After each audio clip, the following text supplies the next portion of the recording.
Hola, ¿qué tal? Bienvenidos a un nuevo episodio aquí en Crítica de Época. Esta vez vamos a tratar una vez más uno de los temas que han sido quizás más polémicos de nuestro tiempo, que es la llegada de Milei al gobierno de Argentina.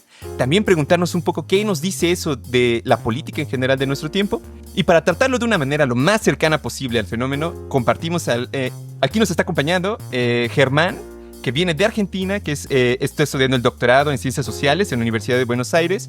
Y también le quiero dar la bienvenida a Erandi, socióloga de la UNAM. Entonces, ambos, ¿cómo están? ¿Qué tal? Bien, ¿Se muy encuentran? bien. Gracias por la invitación. Perfecto. Gusto estar acá. Muchas Y gracias. como siempre, también está aquí a nuestro lado Cristian, esta vez no lleva lentes. Y bueno, como les comentaba, esta vez nos reunimos para platicar una vez más sobre el caso de Milei. Ya tenemos otro programa en el que estuvimos conversando las razones por las que ganó. En esta ocasión nos gustaría más bien preguntarnos por las razones por las que sigue en el gobierno, porque como Cristian mencionaba antes del capítulo, aquí Randy y yo, por lo menos, no, Mitch y yo dijimos que iba a caer pronto. Quizás no ya le daba más de 6 meses, pero realmente ha sido muy sorprendente que haya durado tanto, al menos para mí, pero ahorita veremos. O que, digamos, por lo menos iba a tener más problemas de gobernabilidad, ¿no? Claro. O sea, que Exacto. iba a estar más cuestionado, más gente en la calle, que creo que sí hay, ahorita vamos a hablar de eso, pero que no parece estar cerca de caer en peligro de que ya no pueda seguir con su presidencia. Efectivamente, entonces es el caso clásico, digamos, de la popularidad, de que vemos cómo ciertos factores económicos pueden ir a mal, pero no necesariamente eso se traduce automáticamente en una caída del apoyo. Eso también creo yo que puede de repente resonarnos un poco aquí en México, pero antes de entrar en eso, quisiera pedirte, Germán, que nos cuentes un poco cómo tú ves el panorama en Argentina, qué nos puedes contar y cómo te encuentras. Bien, me encuentro muy bien. Muchas gracias de vuelta por la invitación. Ciertamente la explicación del éxito electoral de Milei y su permanencia en el poder es una interrogante que nos convoca, ¿no? Nos convoca desde la discusión en las ciencias sociales, nos convoca también desde la militancia, desde los sectores de oposición al gobierno de Milei. Pero lo que hay que tratar de comprender un poco es la génesis por la cual una figura que podríamos plantear abiertamente como un outsider, ¿no? El término outsider para hablar de candidatos políticos es algo que está muy de moda, ¿no? Se suele emplear muchas veces de manera no debida, no adecuada. Podemos pensar, por ejemplo, como cuando en Argentina, en las elecciones de 2015, se presentaba Mauricio Macri, un candidato también, un presidente de derecha en mi país, se lo presentaba también como un outsider, pero en ese sentido era una categoría un poco difícil de aplicar en ese caso porque se trataba de una figura política que había gobernado en la ciudad de Buenos Aires durante continuados periodos y que tenía un partido que, si bien no se había lanzado nunca a las candidaturas nacionales, ya se había establecido, ya era parte de los partidos políticos constituidos en la Argentina hacía mucho tiempo. En el caso de Milei, sí, ciertamente tenemos una figura que la podemos presentar con mayor énfasis como un outsider, en el sentido de no tener una trayectoria política previa, sí tener una instalación dentro de los grupos empresariales, como asesor económico en grupos empresariales muy destacados en el país y con mucha incidencia incluso en contrataciones por parte del Estado. Entonces, tampoco considerar que es un sujeto completamente exterior a las relaciones políticas, sobre todo si lo pensamos en un sentido amplio la política, pero ciertamente un personaje sin una trayectoria partidaria previa, y que su apuesta justamente estuvo en mantener esa independencia política para construir su fuerza electoral. Ese fue uno de sus principales activos, no dejarse cooptar justamente por esta fuerza política que les mencionaba antes, el PRO, Cambiemos, que todo el tiempo buscaba seducir a esta figura mientras iba emergiendo. Bueno, no dejarse seducir por eso y construir una fuerza partidaria propia, y una fuerza partidaria además que tiene la peculiaridad de no tener anclajes locales. Cuando se dice que Milei es un candidato fuertemente sostenido en las redes sociales, siempre hay que relativizar esa idea, ¿no?, de omnipotencia de las redes sociales en la construcción de las adhesiones políticas. Pero ciertamente lo que hay que encontrar es que Milei no tiene estructuras de anclaje locales en las distintas regiones de mi país. Eso es un dato que se ve fácilmente con los contrastes de los números electorales incluso. Durante la campaña del 2023 veíamos que los candidatos locales de Milei perdían, salían terceros, salían cuartos en distintas provincias, pero Y eso incluso para algunos diagnósticos les permitía decir, ok, eso significa que Milei está inflado mediáticamente, pero en realidad no tiene la potencia que las encuestas dice que tiene. Sin embargo, después cuando llegaron las elecciones nacionales, que están desdobladas respecto de los cargos locales, cuando llegaron esas elecciones, ahí apareció el fuerte caudal de votos de Milei. ¿Por qué? Porque la construcción de Milei estuvo fuertemente apuntalada desde el lado mediático y sin dependencia de estructuras partidarias. Sí, obviamente con articulaciones locales para cuidar los votos en la urna y demás, que eso es parte de las estructuras electorales, eso sí, obviamente, pero no con un anclaje identitario de sus candidatos locales. Entonces, ¿qué es lo que tenemos ahí? Un candidato que se resiste para definir su propia identidad partidaria sin dejarse seducir por otras opciones de derecha, y eso lo va construyendo paulatinamente, pero en un breve tiempo, ¿no? Ya desde 2021 logra una buena elección como candidato a legislador, y luego, eso fue en unas elecciones de medio término, las elecciones legislativas son cada 2 años y están diferenciadas muchas veces de las elecciones presidenciales, y las elecciones presidenciales que son cada 4 años, bueno, ahí ya se presenta como candidato y logra este fuerte arrastre de su construcción apuntalada sobre lo mediático. Ahora bien, cuando hablamos de su construcción en lo mediático, esto también es importante destacarlo. De vuelta, no caigamos en esta idea de la omnipotencia de las redes. Ciertamente, sus estrategias comunicacionales por redes fueron claves. Luego lo podemos desagregar un poco qué hizo en redes para lograrlo. Pero también es una figura que se empieza a constituir desde el aparato televisivo y desde también la producción bibliográfica. Publicación de libros, publicación de paper, porque también tenía cierta trayectoria como docente en el área de la economía, entonces también tenía esa inserción, y su fuerte aparición televisiva en los programas de actualidad política, en la franja nocturna, que suele ser como un sector mediático, una franja mediática que se desatiende, que uno dice, bueno, ya nadie está mirando eso, solamente la ven adultos, nadie le presta atención a eso. Bueno, ahí se empezó a consolidar ese estilo tan peculiar, ese personaje tan peculiar que luego permite presentarse como outsider, ¿no? Alguien que no habla como los políticos, alguien que no solamente desde la retórica de las derechas radicales va en contra de la corrección política. No es simplemente que dice, no hay que hablar de esto, no, lo performa, lo actúa. Completamente desacatado, insultando, vociferando, ¿no? Toda esa performatividad es lo que también lo construye como un personaje exterior a lo que habituamos llamar un político, ¿no? Una política, de qué manera se presenta a su electorado. Entonces, eso fue como uno de sus fuertes apuntalamientos, al menos en lo que más me interesa a mí, al menos en la construcción de su imagen mediática. Luego, obviamente, hay que hablar de la concomitancia o la confluencia de distintos factores que van desde lo socioeconómico, que van desde lo partidario político y sus devenires en los últimos años, que va incluso en transformaciones subjetivas ideológicas que podemos ir rastreando también. Eso lo podemos ir desarrollando luego si desean, pero particularmente en lo que es la efectividad mediática hay que prestar atención a esas instancias en las cuales se va construyendo y todavía hoy se sigue reforzando, ¿no? Como una comunicación gubernamental que es rara, atípica para la corrección política o los estilos que estamos acostumbrados, ¿no? Claro. Esta retórica constante de la crueldad, de burlarse de los sectores estatales que son despedidos por los recortes, por los ajustes, esta muestra. Sí. Déjame interrumpirte ahí porque justamente yo creo que estás tocando uno de los puntos más importantes, que es, por ejemplo, el problema de la corrección política. Y lo que tú mencionas es que en una muy buena medida la construcción de su imagen mediática se hace en función, diría yo, de romper la ley. O sea, como una visión antiinstitucional. Pero es muy interesante justamente porque yo creo que en primer lugar sí que tenemos que esforzarnos por entender el fenómeno del Milei no como una especie de excepción a la regla, sino más bien como un producto lógico de los gobiernos anteriores, o sea, de todo ese periodo que le precedió y que entonces llevó a las personas a, por ejemplo, perder la legitimidad o la confianza en las instituciones políticas. Porque entonces, claro, una vez que se pierde eso y ya, digamos, en el caso de Argentina, la inflación, ¿no? Que es yo creo que uno de los fenómenos más duros, exige también una ruptura de la ley, ¿no? O sea, a veces la ley parece como muy monolítica Y entonces, en vez de los procesos largos en los que apenas se distribuye la riqueza por muchos, muchos años, lo que la gente exige es un cambio ya, ¿no? Exige que esa ley se detenga y se detenga en favor de las personas. Y entonces, de alguna manera, siento que Milei se agarra de eso, de la hartazgo que se venía juntando desde mucho tiempo antes, y entonces piensan que justamente va en contra del orden institucional que precisamente dio origen a su malestar, ¿no? Pero entonces, digamos, por un lado, creo que sí, efectivamente, juega con esta cuestión de la corrección política.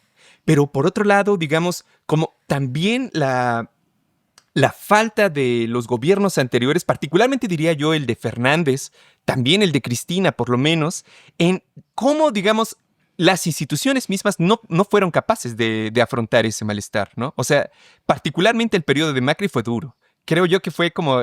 Ahí fue cuando ustedes se endeudaron más que nadie en toda la historia, ¿no? La Con el deuda fondo. histórica con el Fondo Monetario Internacional. O sea, pero justamente, digamos, como que después eso con Fernández no se pudiera como disolver de una manera, justamente que esa ruptura de leyes no fuera hecha por alguien de izquierda, siento que eso sí tuvo mucho costo. Bueno, en este caso también me llama mucho la atención este discurso que es antisistema, que viene a golpear, no solamente, o sea, estamos hablando de que Macri, pues si viene más hablando desde un discurso de ultraderecha, desde el discurso libertario o anarcocapitalista, o sea, todas esas acepciones que podría justamente también haber compartido con Macri y en algún momento, pues sí, también era como de esa ala de Macri, ¿no? Pero lo que también lo separa es este cuestionamiento hacia las castas políticas, ¿no? Y que justamente por el mismo fracaso, ¿no? Del macrismo, del kirchnerismo, ¿no?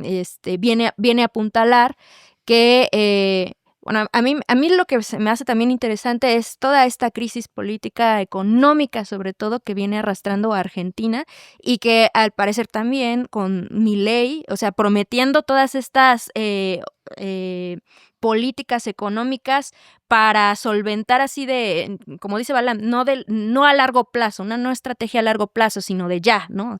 Él viene con ese discurso de inmediato, ¿no? De decir, bueno, vamos a lo primero, acabar con la inflación, que en cierta medida, pues, eso como que lo alaban mucho en el gobierno actual de Milei, porque sí dicen, combatió la inflación, pero a costa, ¿no? Justamente de todas estas medidas que igual desde el ala izquierda, pues venimos criticando, ¿no? Que es el adelgazamiento del Estado, que es el recorte a los programas sociales, a los subsidios. Sí, la ¿no? pérdida Etcétera. real del poder salarial, Exactamente. la pérdida de la capacidad productiva. E igual este discurso que viene a apuntalar más hacia el discurso mediático más hacia los jóvenes, ¿no? Y también a cierto sector de la población, pues también pauperizado, ¿no? Pobre, que paradójicamente está cansado de los subsidios económicos, de los programas sociales que no los llevan, pues, a mejorar sus condiciones sociales y económicas.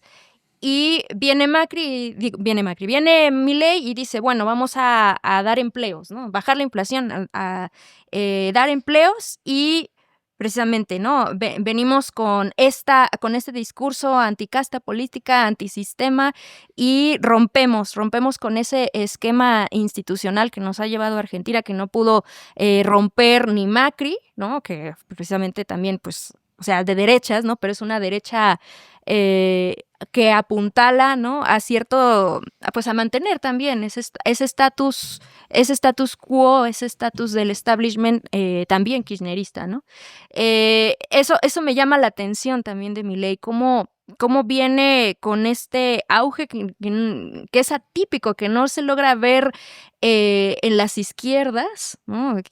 Yo la verdad, o sea, con este fenómeno de Macri y con el discurso, ¿no? Kirchnerista, del peronismo, o sea, tenemos como ese vacío para entender los nuevos significados y esa nueva mediatización que tiene Milei y tan poderosa que sigue arrastrando, ¿no? Hoy en día, o sea, también con problemáticas sociales a plomo, por ejemplo, lo que estábamos hablando de los jubilados, el movimiento de jubilados, la represión, o sea, viene con con un esquema que ya hasta nosotros nos lo sabemos bien, ¿no? Un esquema neoliberal que decimos, pues sabemos que no es lo mejor, pero sin embargo sigue arrastrando a mucha población, sigue, por ejemplo, con la población joven argentina, provocando pues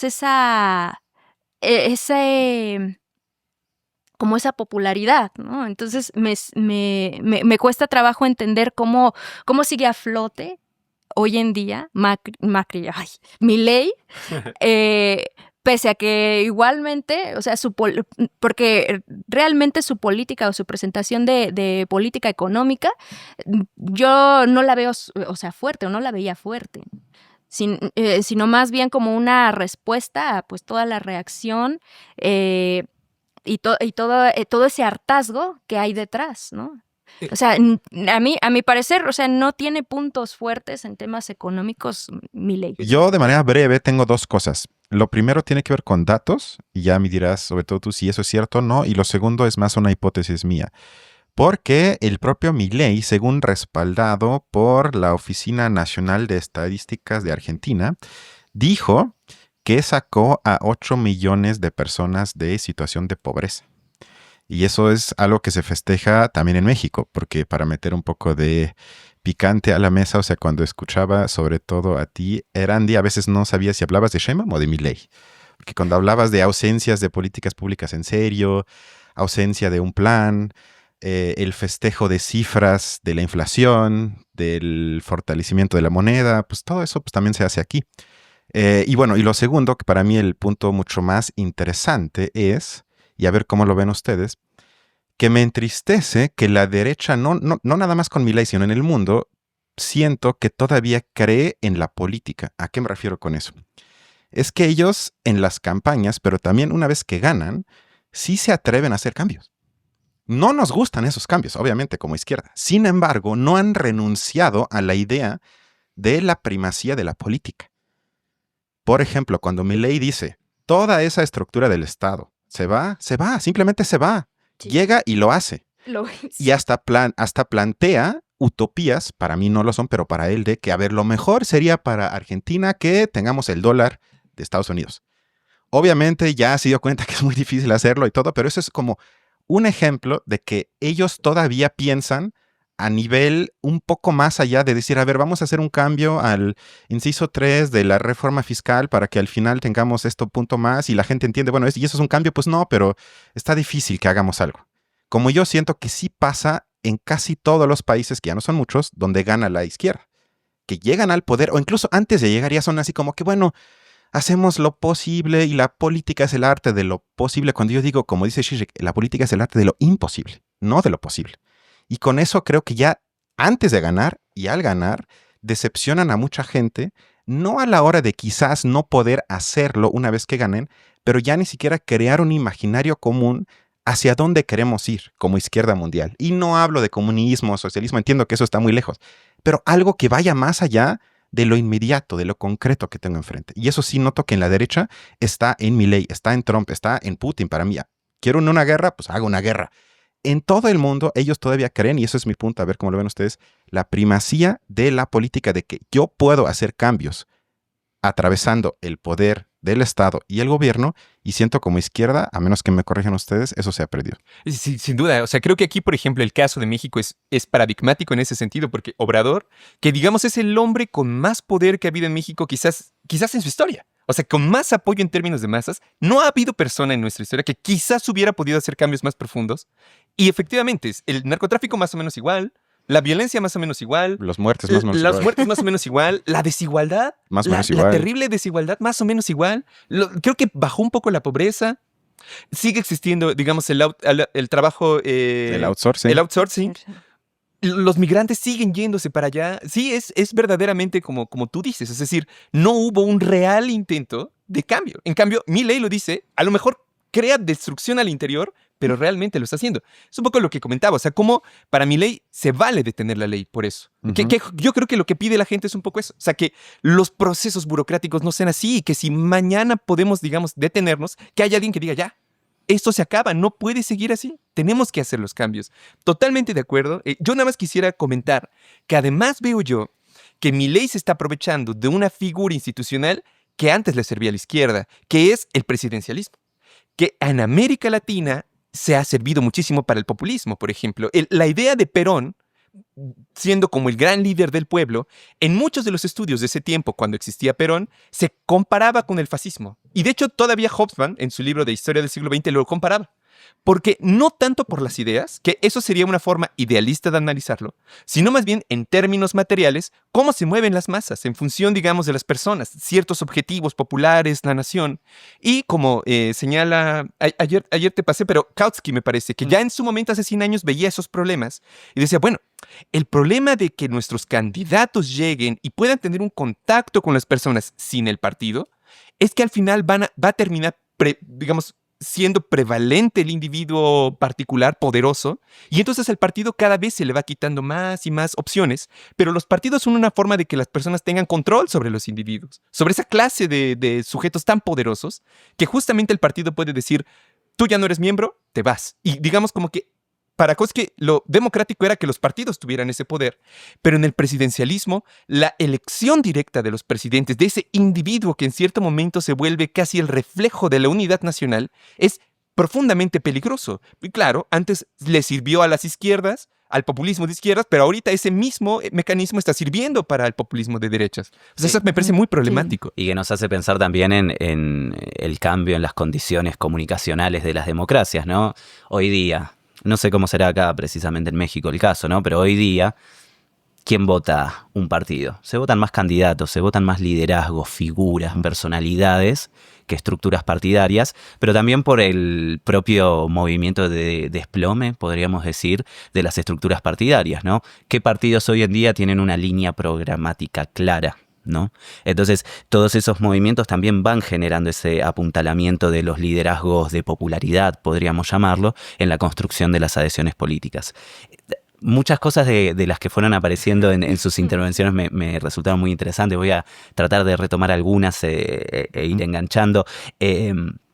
Acá Cristian comentaba esta cuestión, ¿no? De aquellas banderas que parece que la izquierda ha perdido y ha logrado capitalizar la derecha. Hay un libro muy conocido sobre el crecimiento de las derechas de Stefanoni que se llama ¿La rebeldía se ha vuelto de derecha? A eso, pensando en lo que decía Cristian, le podríamos sumar la siguiente sentencia: la osadía se ha vuelto de derecha, ¿no? Este ánimo de generar transformaciones, de ir en contra de los poderes fácticos para generar transformaciones. Bueno, ahí tenemos un matiz quizás para introducir. Lo cierto es que la derecha no va contra poderes fácticos cuando introduce sus transformaciones radicales. Es apoyada por los poderes económicos de las distintas latitudes para impulsar y llevar a cabo esas transformaciones. Y en cambio, los movimientos de izquierda, cuando tratan de promover esas transformaciones, bueno, se encuentran con las limitaciones de ese tipo de poderes que lo que llevan en nuestro país. Tenemos una expresión que se emplea mucho para hablar de estas cuestiones. Se suele hablar mucho de la correlación de fuerzas, ¿no? Como que las fuerzas progresistas de izquierda todo el tiempo están haciendo estimaciones de correlación de fuerzas para ver si es posible impulsar tal o cual transformación. Lo que pasa con eso es que muchas veces nos quedamos solamente en el cálculo y no avanzamos en la transformación efectiva de la realidad, de la sociedad, a tal punto que algunas posiciones críticas de la izquierda, Fernando Rosso, por ejemplo, para cambiar el sentido en torno a esta sentencia, él, en vez de hablar de correlación de fuerzas, dice hay correlación de debilidades. Porque parecería que ese cálculo de la correlación de fuerzas siempre da negativo, siempre da saldo negativo. ¿Por qué siempre da ese cálculo de capital político disponible para impulsar una transformación? ¿Por qué parecería siempre dar en negativo? ¿Por qué parecería que las fuerzas políticas del campo popular y de las izquierdas parecería siempre estar atajando, si me permiten la metáfora futbolística, estar reteniendo un avance que va hacia la derecha, los autoritarismos y demás, como si siempre se estuviese retrocediendo en el ring, ¿no? Como si siempre se estuviese adoptando una posición defensiva? Entonces, esos procesos de transformaciones lo que hacen es impulsar todavía más a estas propuestas radicalizadas de las derechas. ¿Por qué? Porque este tipo de liderazgos vienen a decir, nosotros podemos hacer. Después vemos qué, ¿no? Después la población evaluará si eso que hacen les hace mejor o peor en sus condiciones materiales de vida. Pero hay una fuerte idea de al menos hacen. Ante las impotencias de las fuerzas partidarias preexistentes, al menos hacen algo. Al menos vemos que imponen sus decretos, que llevan adelante, que tratan de poner jueces, que llevan adelante medidas en vez de quedarse viendo qué pasa o quedarse en el mero cálculo. Y ahí quisiera conectar con algo de lo que decía Balán, porque claro, en mi primera parte de la intervención me detuve bastante en algunas de las novedades, sobre todo mediáticas, que explican la construcción de la figura de Milei. Pero ciertamente el éxito de Milei no se lo puede pensar solamente a partir de eso, se explica en buena medida en lo que pasó en la continuidad institucional de los últimos años en mi país. Es decir, tenemos que pensar ese contraste institucional no solamente para comprender sus sentidos de Milei como outsider, sino para también comprender la acumulación de decepciones y de hartazgos de las últimas décadas en el país. ¿En qué estoy pensando particularmente? Tenemos, por un lado, las coaliciones kirchneristas, ¿sí?, que gobernaron de la mano de Fernández antes de que gane Milei, pero antes de él también hubo un candidato, que ya mencionamos, que vino a prometer un cambio. Su eslogan era cambio, cambiemos. Somos la fuerza que va a introducir un cambio. ¿Qué es cambiar? No lo vamos a precisar, pero vamos a cambiar, vamos a hacer un cambio. Entonces, ¿qué es lo que pasó? Tanto una coalición de centro-derecha, como la de Cambiemos, como una coalición de centro-izquierda, como la del Frente de Todos, ambas prometieron cosas y ambas decepcionaron, no cumplieron. Cambiemos, el gran eslogan de campaña del 2015 fue pobreza cero, también promesas relativas a unir a los argentinos, promesas más de índole de seguridad, de fuerzas de seguridad, y también una promesa de empezar a controlar el problema de la inflación, que no era tan grande en aquella época, pero ya se empezaba a sentir. Decepcionó en todos esos planos, no pudo cumplir nada de eso, y lo único que legó significativamente, podemos decir, que fue ese gran endeudamiento con el FMI del cual estábamos hablando, y que de hecho condicionó el signo político posterior, que prometió la alianza Fernández-Fernández, prometió recomposición del poder salarial. Esa fue la principal promesa, que incluso se expresaba muchas veces de manera un poco más humorística, incluso se expresaba con la idea de volver a comer asado, ¿no? Que ciertos consumos de clase media para arriba puedan ser reincorporados. Decepcionó también. Obviamente que ahí, desde esa misma fuerza política y sus simpatizantes, se suele argumentar el factor de la pandemia, que ciertamente ha condicionado el despliegue de las políticas públicas. Pero, en términos de electorado, ¿qué es lo que tiene el electorado de la última década de gobiernos institucionales, de partidos ya establecidos, de casi podríamos hablar de las expresiones de el bipartidismo de la última década, que era un bipartidismo que podemos decir kirchnerismo, antikirchnerismo, y el antikirchnerismo lo podían ocupar distintas fuerzas? ¿Qué se lleva? Decepciones, promesas incumplidas. Ante eso llega un candidato que promete hacer y promete volar todo por el aire, ¿no? Entonces, ante una institucionalidad que es decepcionante, a mí no me sorprende que sea eficiente la propuesta de un candidato que promete barrer con todo. Porque ese todo era decepcionante, ya llevaba una acumulación de frustraciones que incluso se puede rastrear aún para atrás. Entonces, lo que tenemos que pensar ahí es, de vuelta, ¿no? Estamos haciendo como este recorrido viendo la principal promesa de campaña de cada elector, de cada candidato. ¿Cuál fue la principal campaña, la principal promesa de campaña de Milei? Ciertamente, la inflación fue parte de esa promesa, pero el principal enunciado de esa campaña fue: yo voy a ajustar, voy a pasar la motosierra por el Estado y lo voy a hacer sobre la casta. El ajuste lo va a pagar la casta, ¿no? Entonces, ahí hay que pensar uno de los apuntalamientos fuertes de la construcción político-partidaria mediática de Milei. La promesa de ajustar, pero no ajustar a toda la población, sino la promesa de ajustar a la casta. La pregunta que nos tenemos que hacer es: ¿qué entendió el electorado por casta? Pues a mí me parece que esa es una pregunta fundamental que vino a romper Milei, porque precisamente venimos, bueno, no nosotros, pero Argentina viene de ese discurso kirchnerista, ¿no? Discurso peronista que se implantó, ¿no? Y que precisamente construyó en cierta medida una mística, ¿no? de la izquierda en ese sentido en Argentina. y que igualmente, pues con estas derechas tradicionales, perdón, Está bien, está bien. con estas derechas tradicionales también, pues haciendo frente, ¿no? Como tomando en cuenta que hay una oposición, un antikirchnerismo, como tú lo mencionas, y el kirchnerismo mismo. Sin embargo, sí es muy, muy radical y hasta hoy en día mucha juventud, tanto de Argentina como incluso jóvenes de otros países dicen, no, pues es que Milei sí viene con esa radicalidad de romper, por eso es antisistema también en cierta medida, de romper con todos esos discursos que ya vienen, bueno, igual es generacional, ¿no? Vienen pues de hace 30, 50 años permeando que no tienen una consecuencia real, ¿no? En términos de que también a mí me llega y me hace ruido pensar que económicamente, o sea, las izquierdas y frente a su estatismo, no han podido responder, ¿no? En el ejemplo, en el caso de Argentina, no han podido responder frente precisamente a acabar con, bueno, no acabar, pero disminuir la deuda, ¿no?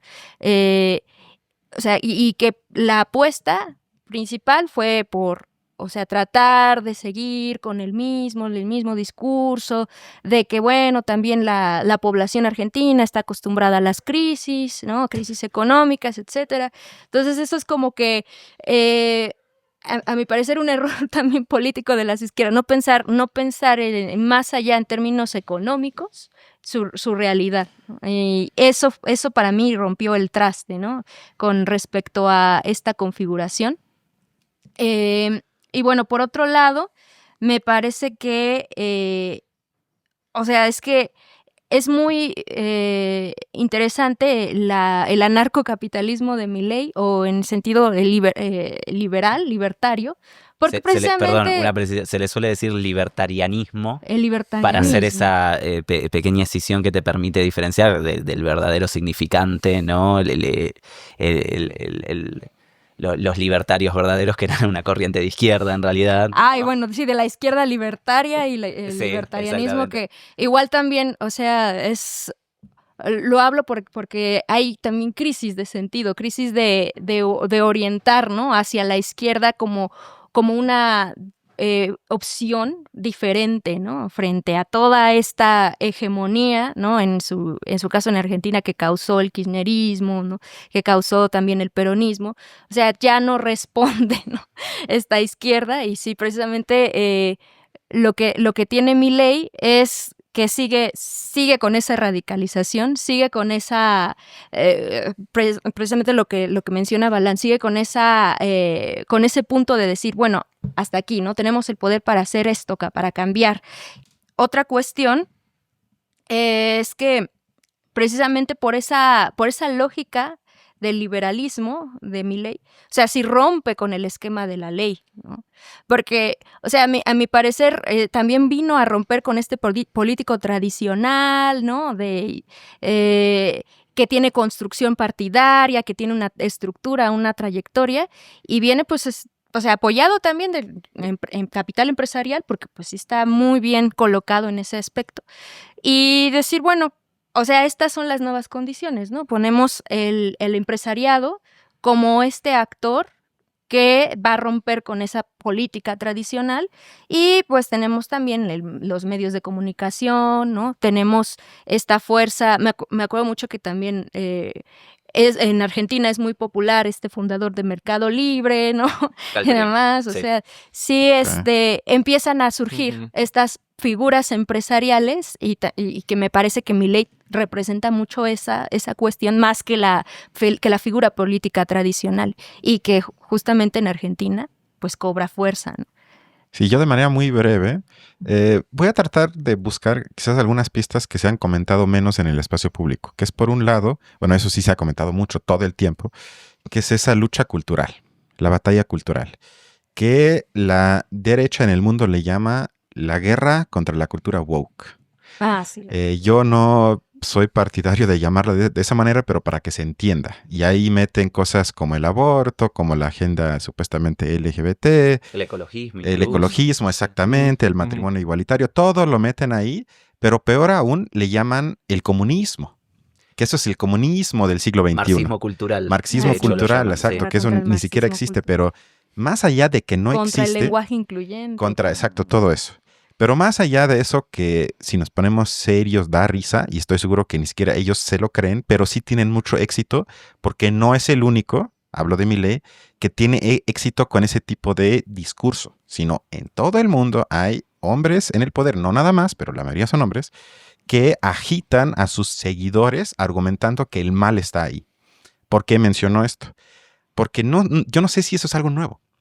Porque, por ejemplo, en este canal analizamos la película de Oppenheimer, que es de los años 40, 50 en Estados Unidos, en los que, ¿qué vemos? El anticomunismo más feroz que nos podemos imaginar.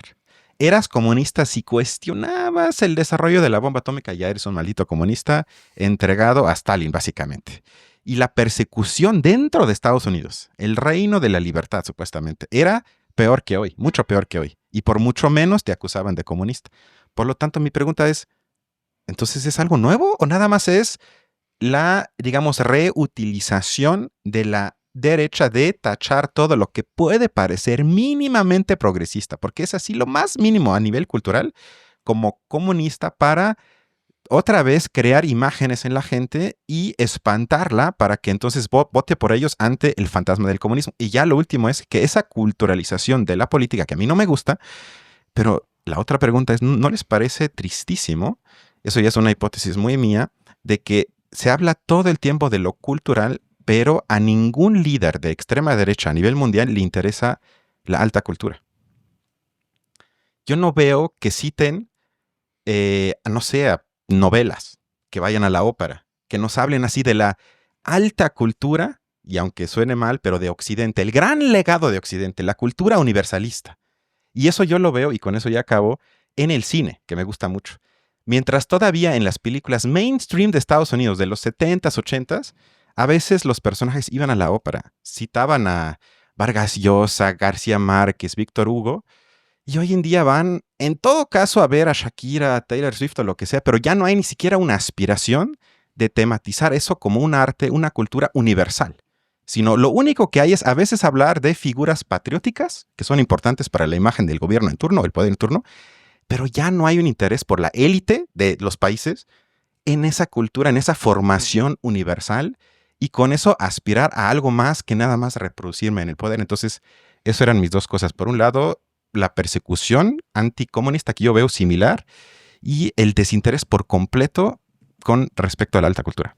Son dos cuestiones muy interesantes. Respecto de lo último y el vínculo con la cultura, no es casual también que estas derechas radicalizadas avancen tanto contra las instancias de mecenazgo y construcción y protección de la cultura. En mi país, por ejemplo, todo lo que es el financiamiento a la producción de películas nacionales está destruido.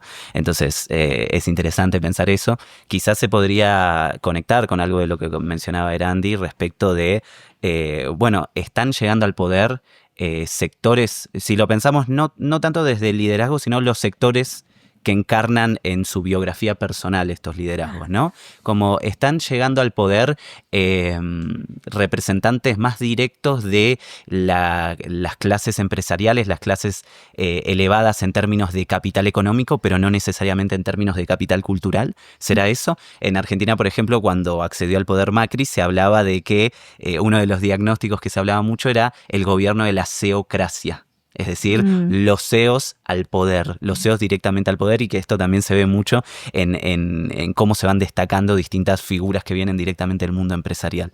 Eso es quizás una hipótesis para pensarlo.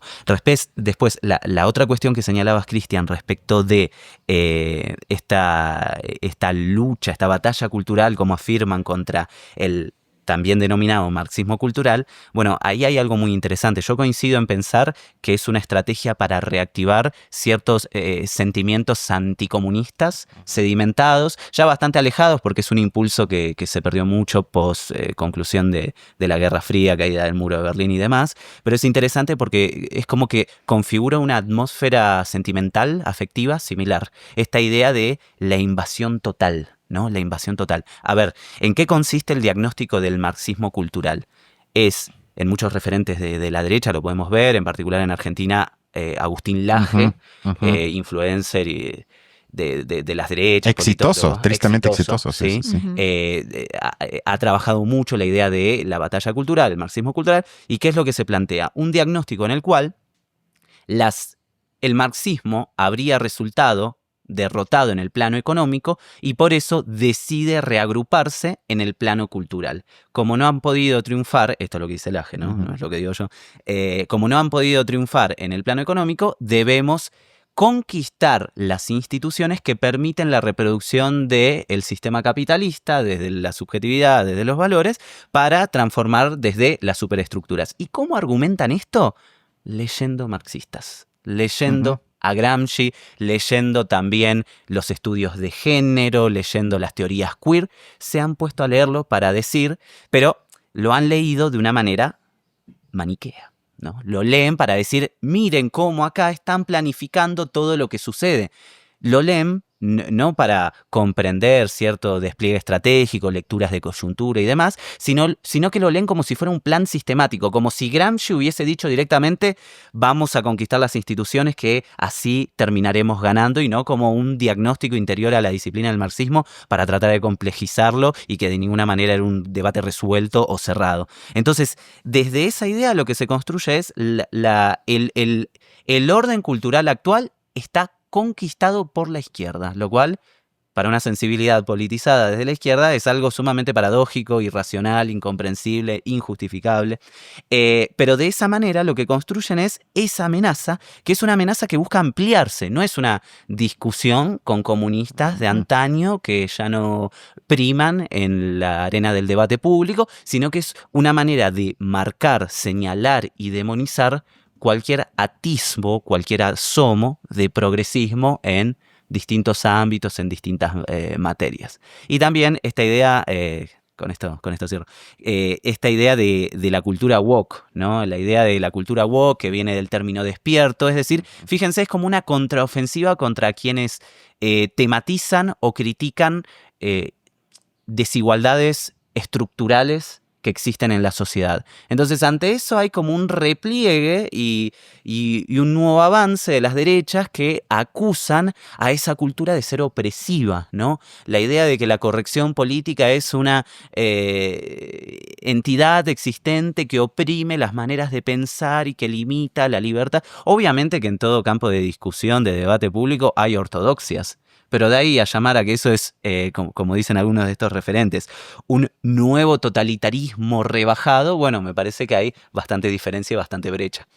Fíjense que yo creo que justamente en esta parte de la batalla cultural, a mí me parece que, aun cuando estoy de acuerdo contigo, digamos, de que en general ellos lo ocupan en ese sentido, también creo que dentro de la izquierda hay mucho de eso. Porque justamente, digamos, yo he podido leer a Gramsci un poco más detenidamente, y sí hay partes, digamos, en las que literalmente dice, a ver, si van a hacer propaganda, los mensajes que más se repiten son los que más se quedan. Entonces, vayan a difundir mensajes que traten de que los mensajes se le quedan a las personas. Digamos, ese tipo de propaganda, creo yo que sin conocer la teoría de Gramsci, puedes agarrar el libro, ver esa parte y decir, caray, tiene toda la razón, y yo voy a aplicar esa técnica para los otros. O sea, eso sí creo que, por lo menos esas partes, digamos, de la teoría que como que habla de la práctica fuera de todo lo demás, eso sí me parece que muy fácilmente se puede cambiar. Ahora, me parece a mí que también, lo mencionaba Erandi, creo yo que también podemos hablar de un cambio generacional, o creo que sí es importante hacer énfasis en las generaciones, porque justamente, digamos, hace poco hablamos de las elecciones en Alemania, y yo uno de los datos que daba era de que en realidad los dos partidos como que sería Die Linke y el AfD, Correcto. serían como los más extremistas, se quedaron todos los votos de los jóvenes. Es decir, los jóvenes son los que más querían ver ese cambio y votaron a los extremos. En cambio, la gran mayoría, digamos, de la población arriba de los 30 años más o menos, votan a los partidos clásicos. La Unión Socialdemócrata o los cristianos, ¿no? Perdón, la Unión Cristiana o los socialdemócratas. Entonces, hay como uno de los dos. Y en Argentina se repite, porque La Libertad Avanza obtuvo el 67% de los votantes jóvenes. O sea, es demasiado, digamos, como el... Agrego un pequeño dato, sobre todo de los votantes masculinos jóvenes. Ah, sí. Ahí está el fuerte punto de Correcto, anclaje. Pero eso me parece, digamos, como muy, muy importante. Ahora, nada más, también es importante revisar esas primarias, las primarias, no el resultado final, porque las primarias nos pueden ver un poco más cómo se reparten los votos. Y justamente las personas más grandes votaron por Sergio Massa, por la Unión por la Patria. O sea, y eso fue en general. Incluso hubo digamos, estratos de adultos que no votaron por La Libertad Avanza, sino que prefirieron votar a la Unión Patriótica. Yo creo que en gran medida porque tienen esta idea que hemos comentado aquí varias veces también, de una institucionalidad que debe ser protegida. O sea, que no puede ser, digamos, como tan radical el cambio, sino que ellos mismos, me da la impresión, a lo largo, digamos, también del tiempo, las personas desarrollan también una sofisticación mayor de los problemas políticos. Yo creo que ese grupo, por lo menos, sí resiste un poco más a irse por la emoción, sino que hay elementos que le permiten tomar decisiones mucho más, diría yo, orgánicas respecto de su posición política, que es, por un lado, su identidad partidista, por otro lado, la educación, la experiencia que han tenido. Y sí que entre los jóvenes me da la impresión de que más bien vemos que hay dominancia de una lógica identitaria. O es decir, casi que si este tema, digamos, yo estoy por lo de Palestina, casi que alguien que sea así, puedes adivinar todas sus posiciones en el resto de otros campos, porque casi siempre lo piensan también monolíticamente, es decir, las posiciones de izquierda, por ejemplo, que están apoyando a Palestina, por ese mismo hecho a veces parecieran ser todas lo mismo, pero en realidad justamente hay muchísimas otras posiciones, y esa, diría yo, como sensación de que en el fondo como que están conveniendo a lo mismo, me da la impresión de que tiene que ver más con que casi que la izquierda se ha vuelto únicamente de luchas identitarias. O siento yo que va muy por ahí. Y ya con eso termino. Preguntaban, por ejemplo, esto de hacia dónde se dirige, digamos, como la crítica. Decías, es que ellos siempre critican la institucionalidad, pero nunca critican la parte más estructural, ¿no?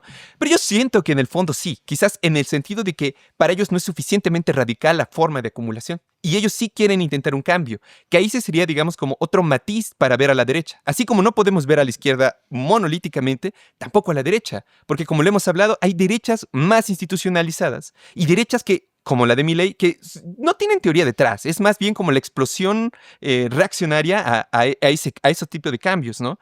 Ya nada más quisiera terminar señalando que yo siento que el gobierno de Fernández no lo hizo tan mal. O sea, incluso diría dentro de lo posible, más o menos hizo lo que pudo durante la pandemia. Hubiera sido peor si hubiera estado Milei, digamos, al frente del gobierno. O sea, definitivamente hubiera sido peor. Pero sí que me preocupa en el sentido de que no necesariamente un cambio económico se va a reflejar en un cambio, digamos, de apoyo electoral, ¿no? O sea, yo creo que eso sí es muy importante. Y en Estados Unidos, por ejemplo, yo creo que se ve muy claramente. Ahorita la polarización en Estados Unidos se está haciendo en función muy fuerte, o sea, muy fuerte alrededor de la cuestión racial. O sea, en las elecciones, 95% de las mujeres negras votaron al Partido Demócrata. O sea, ni siquiera no hay nadie que vote a los republicanos. Los republicanos no intentan hablar con las personas negras en Estados Unidos, no se acercan a ellos. Prácticamente todos los votos se van a uno u otro. Pero cuando te pones a ver, digamos, cómo votó en las clases altas respecto de las clases bajas, ambos votan más o menos igual. O es decir, esta contradicción tan fuerte que hay entre las clases bajas y las clases de élite en Estados Unidos no se refleja en la división partidista. Al contrario, todo el malestar que genera la división económica se está transfiriendo a la división woke, de cultural, de negros contra blancos. Entonces, para mí eso sería como una lección que no importa que las condiciones económicas se pongan terribles, si ideológicamente las personas creen que el problema está en otro lugar. Como quizás ya con eso termino, pero el ejemplo paradigmático sería lo de la Alemania nazi.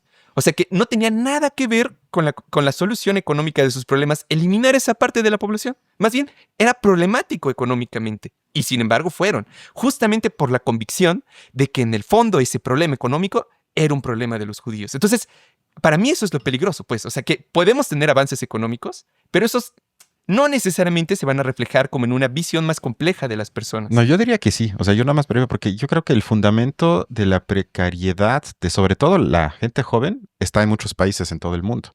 El problema es cuál es la contrapropuesta de la izquierda, económicamente hablando, para combatir eso.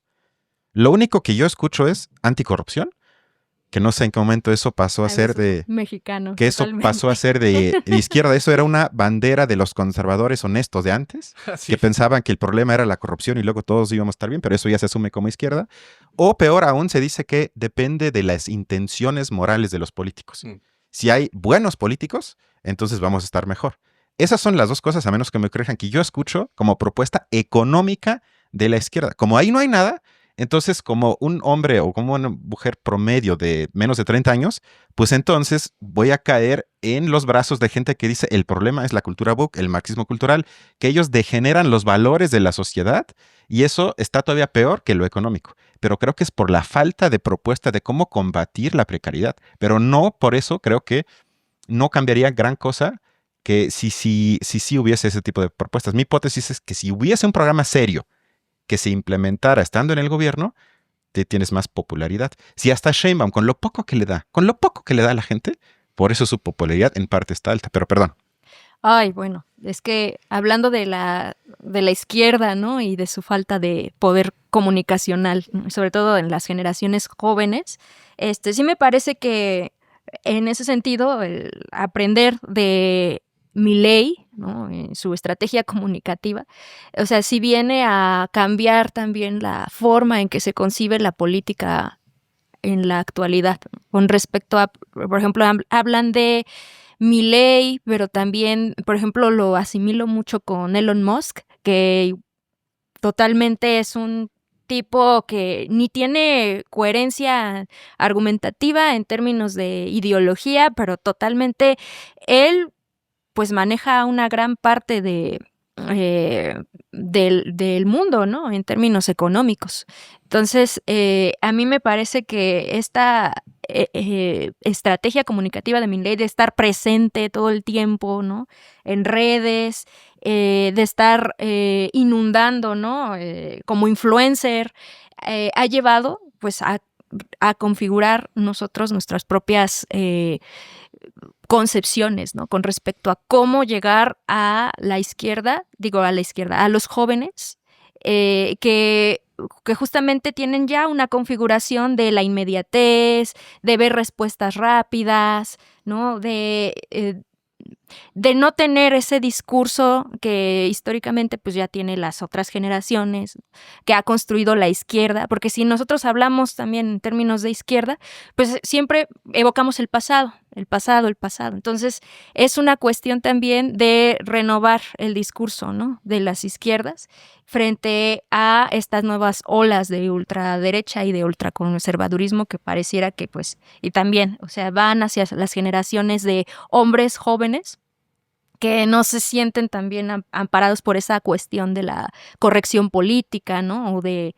el lenguaje inclusivo, que igual me sorprende mucho como Milei, pues ya también, o sea, en términos de acabar, ¿no? Con cierta ideología, ¿no? De Estado, pues pone de manifiesto que se elimine el lenguaje inclusivo, ¿no? Y no es menor porque, o sea, en estos términos de la batalla cultural, pues sigue habiendo, o sea, desigualdades estructurales, ¿no? Crecientes en el mundo con respecto pues a la dinámica económica que sigue de forma, o sea, yo sigo viendo de forma casi igual, o sea, que Estados Unidos tenga la batuta económica, que el FMI, ¿no?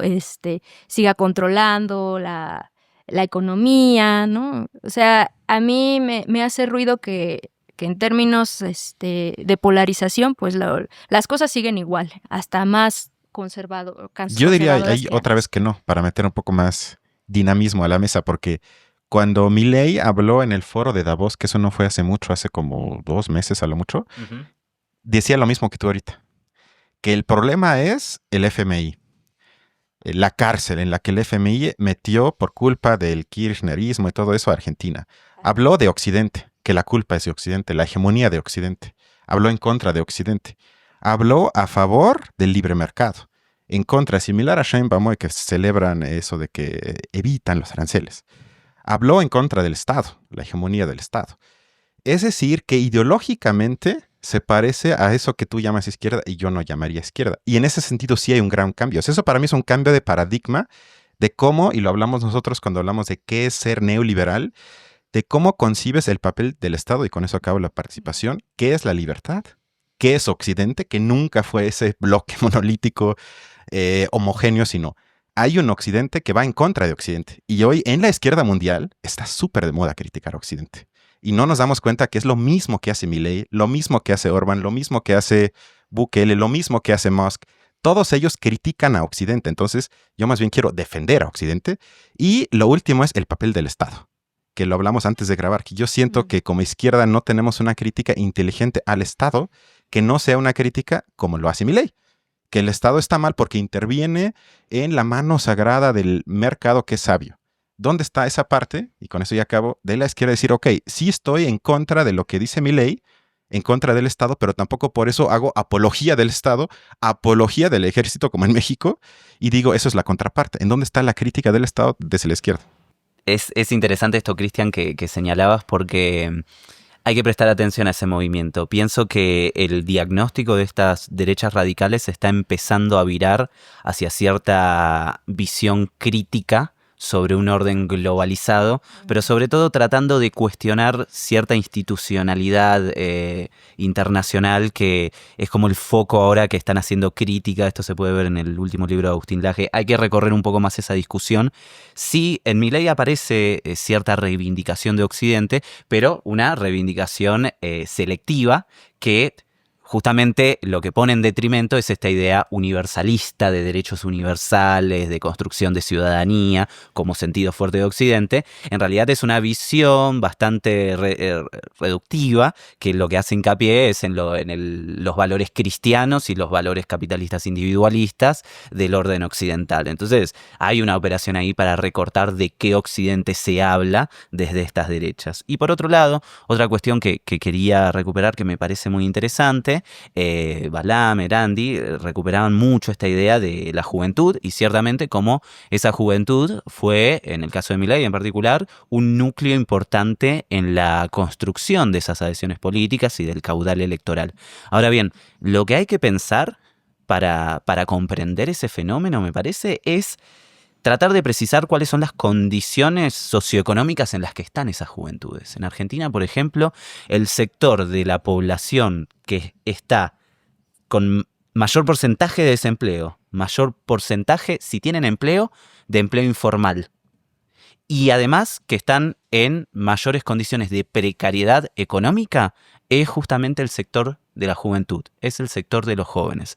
Entonces, ¿qué es lo que está haciendo el discurso de las derechas que logra pregnar en esas juventudes precarizadas? Bueno, ahí hay que pensar la clave. Yo hace un rato mencionaba esta idea de, bueno, Milei promete, su principal promesa fue ajustar a la casta. Y cerraba con esa pregunta disparadora de, ¿qué es la casta entonces? ¿Qué entendió el electorado por casta? Milei tiene su definición de la casta son los políticos que son parásitos y todos los parásitos que están asociados, que viven del Estado, y si viven del Estado viven del esfuerzo de los individuos a través de impuestos. Está todo su diagnóstico antiestatalista de lo que es la casta. Pero también lo que hay que pensar es, desde este electorado, y quizás más precisamente desde este electorado joven, ¿qué es la casta? ¿Acaso la casta para este electorado joven no será aquellos sectores de la población que sí acceden a mejores condiciones laborales? ¿Acaso no vivenciarán como casta ese contraste en las condiciones socioeconómicas respecto de otras generaciones? ¿Acaso no vivencian como casta aquel que en su trabajo tiene incluida la obra social, en su trabajo tiene los feriados, no tiene... ¿Se entiende? Lo que estoy tratando de pensar es si la juventud, que ante sus condiciones de precariedad y de desempleo, muchas veces las ofertas laborales a las que pueden acceder, bueno, la uberización, ¿no? El trabajo a través de plataformas, que además introduce, ¿no?, como un orden subjetivo en el cual cuanto más me esfuerzo, cuanto más rindo yo como individuo, más resultados tengo para mí también como individuo. Entonces, esa extrema individualización quizás lo que hace es que se perciba la casta no solamente como a los políticos, sino como a ciertos sectores que tienen diferencias socioeconómicas, laborales, y que desde la retórica de las derechas eso logra ser construido como privilegios. La idea no de que esos son derechos, ¿sí?, que deberían ser expandidos también sobre estas juventudes precarizadas, sino la idea de que esos son privilegios. Y si son privilegios significa que eso es injusto inmerecido y que además es costeado por alguien más. La idea de que son privilegios que son costeados por el pago de tal impuesto, el pago de esto, el pago de aquello. Entonces, para mí es importante como que tratemos de complejizar esta idea de la juventud, tratemos de comprender las condiciones objetivas en las que están inversas que les lleva a estos deseos de inmediatez. ¿Por qué es tan exitoso el mensaje en redes de los criptobros? Como no sé si acá se lo llama así, Sí. pero no, estas promesas de juventud, riqueza, cuerpos esbeltos y demás, ¿por qué pregnan tanto en la juventud? Porque, a manera de hipótesis, ¿no? Objetivamente, otras oportunidades están impedidas. La potencia de la escuela como algo que te aseguraba un trabajo de condiciones estables ya no existe. La universidad también en crisis como institución que te puede asegurar cierto nivel socioeconómico. Entonces, ante eso, ante la crisis y la precarización generalizada, las juventudes no es casual que busquen respuestas más inmediatas, y es desde ese punto que hay que complejizarlo para tratar de construir políticamente un discurso que pueda reivindicar la construcción de derechos para las juventudes. Claro, yo creo que tienes toda la razón, digamos, creo que sin duda se tiene que hacer como esa construcción. De hecho, creo que apuntan un poco en ese sentido también, porque ustedes lo que señalan es que un como beneficio económico va a permitir también a las personas tener otras opciones de construcción de su vida, ¿no? Pero sí que yo quisiera hacer un énfasis en la importancia que también tiene el hecho de que las personas tengan como, primero diría yo, educación, y segundo diría yo, una teoría sobre el mundo en el que viven. Porque lo hemos platicado en otras ocasiones, o sea, siento que en una muy buena medida las nuevas generaciones pierden también de vista esa idea de sociedad, o de que pertenecen como a un conjunto más grande que no necesariamente corresponde con sus intereses, pero que ahí están, o sea, que son muchos grupos distintos de personas, a lo mejor con intereses diferentes y todo lo demás, sino que la visión que siento que se está empezando a permear muy fuerte es justamente la del individuo que se enfrenta, digamos, como su propia empresa de sí mismo. Entonces, incluso la escuela se interpreta como yo cómo puedo ir yendo, sí, o sea, Una carrera. invirtiéndome. O Una sea, carrera hay- es correr contra otros. hay una razón por la cual, digamos, las carreras de ingeniería, de derecho, de medicina son las más utilizadas. No porque una muy buena medida de ellos lo elijan y digan, claro, esta ciencia tiene mucho que me interesa. O sea, en una muy buena medida es porque se promete el dinero al final.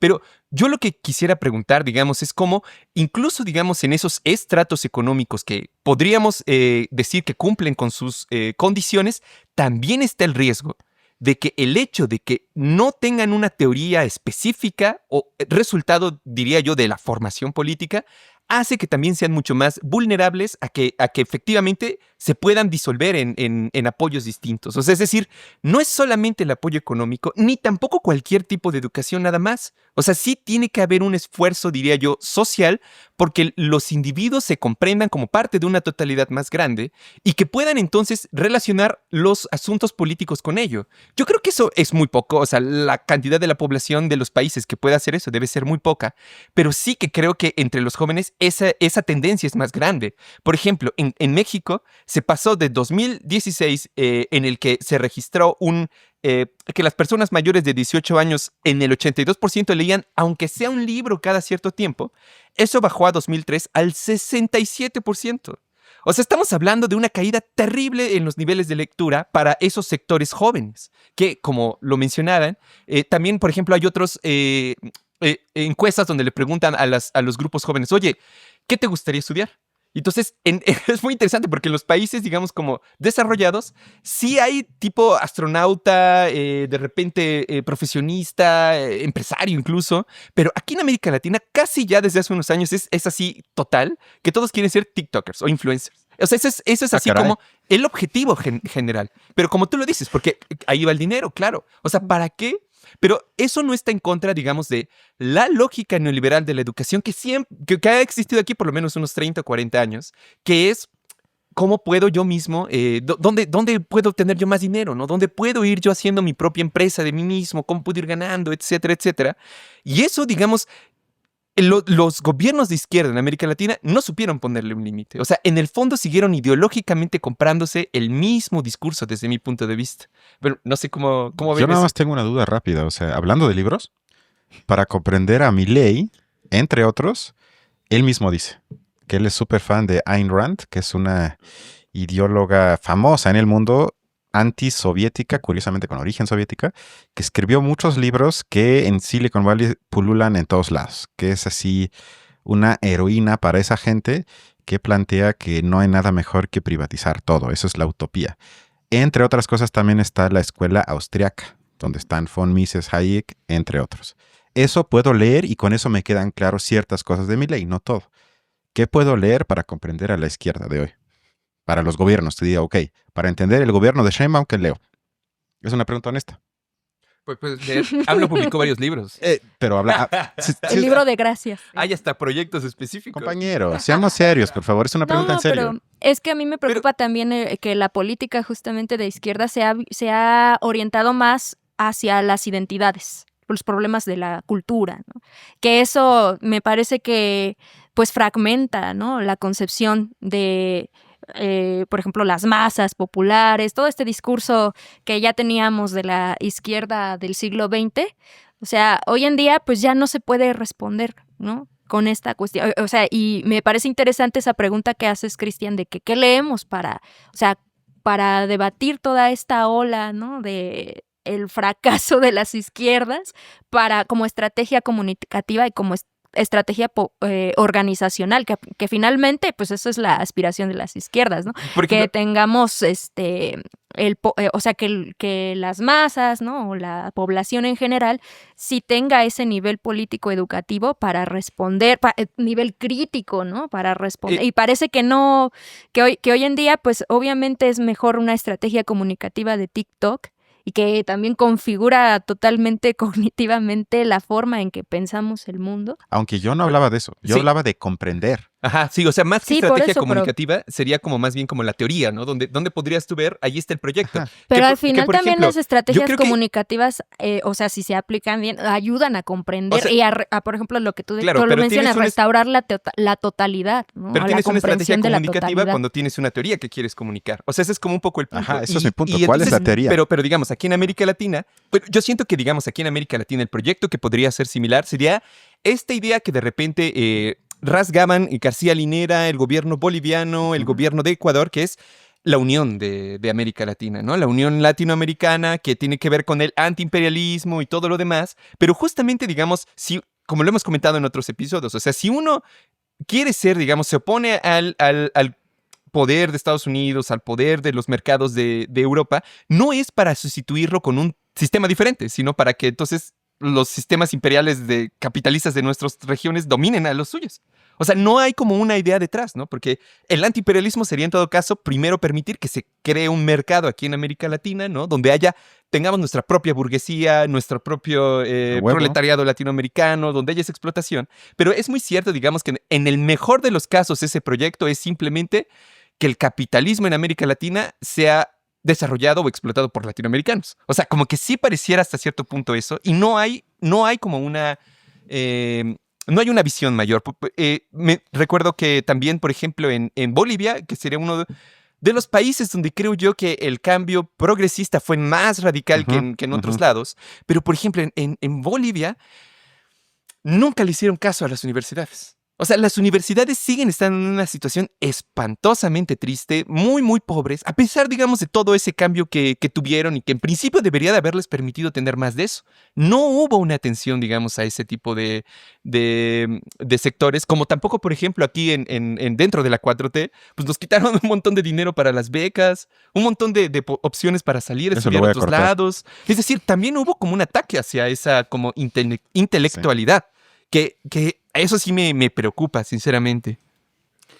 Me quedé pensando en una cuestión que mencionabas antes, Balam, esta cuestión de de la apelación al individualismo, ¿no? Cómo se va expandiendo esta cultura más individualista. Quizás ese es uno de los planos donde también tenemos que tratar de encuadrar la así denominada batalla cultural que busca librar las derechas, ¿no? Como que buscan radicalizar esas condiciones del individualismo, un individualismo también que es muy particular, un individualismo que es autoritario, que tiene sesgos de algo que mencionabas ahora lo último, ¿no? Antiintelectualismo. Hay como una construcción de valores antiintelectualistas que van tanto en invalidar las universidades como lugares de conocimiento, como también invalidar la reflexión como ejercicio, ¿no? Entonces, esta transformación que busca impulsar la derecha, si lo tratamos de pensar en términos de construcción de las subjetividades, quizás lo que tendremos que pensar son estos movimientos de descolectivización, ¿no? Es decir, deshacer la percepción del colectivo en común,